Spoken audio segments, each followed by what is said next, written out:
Captain Edward John Smith played a pivotal role in the tragic legend of the RMS Titanic, but what happened to the daughter he left behind? Some 1,500 passengers and crew members died when in 1912 the RMS Titanic struck an iceberg in the North Atlantic and sank. No doubt that fateful night left its scars on those who were there. I should probably dream of that tonight. Have another nightmare. Tragedies of that scale affect more than just the victims and the survivors, however. Many on board that fateful night had family back home or loved ones awaiting them at their destination. Among them was Captain Edward John Smith of the Titanic, who died during the sinking. Captain Smith was married to Sarah Eleanor Smith when the infamous maritime tragedy happened, and the couple had just one daughter, Helen Melville Smith, who went by Mel. Mel would go on to suffer many more tragedies beyond the sinking of her father's ship. On a sunny July day in 1914, though, all that lay ahead. On that day, Mel was in her native England to unveil a new statue of her father, Captain Smith. By that time, Smith was hailed as a hero for his actions during the Titanic's sinking a little more than 2 years earlier. Smith's teenage daughter declared the statue unveiled as the large bronze figure of the bearded seaman was revealed. Captain Edward Smith had nearly missed the birth of his only child on April 2, 1898. While his wife Eleanor was pregnant, he made multiple trips back and forth across the Atlantic aboard the White Star Line passenger ship RMS Majestic. All the while, he continued to rise through the ranks. Mel Smith was born in Liverpool, and luckily Captain Smith managed to be there for the event. Although he was often at sea, he adored his daughter, spoiling her when home and giving her several pet names including Babs and Gilly. He wrote to her often when traveling, too.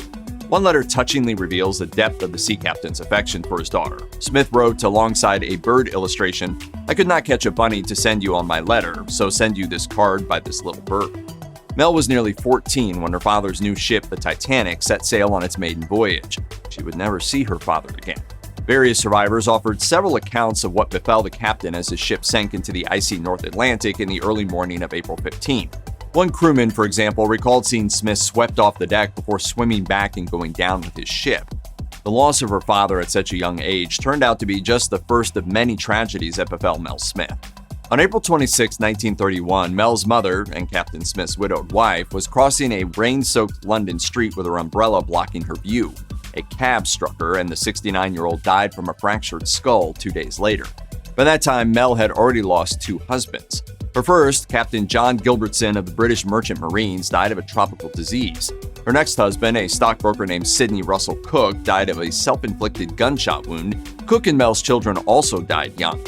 Simon died in 1944 when he was 20 while serving with the Royal Air Force during World War II. Priscilla died of complications from polio in 1947. By the time of Mel's death, the Titanic disaster had already become the stuff of legend. It had even been the subject of Hollywood movies such as 1958's A Night to Remember. In that movie, actor Lawrence Naismith portrayed Mel's father. She reportedly approved of Naismith's performance as the ill-fated sea captain. Famously, Captain Smith would later be played by Bernard Hill in James Cameron's 1997 epic Titanic.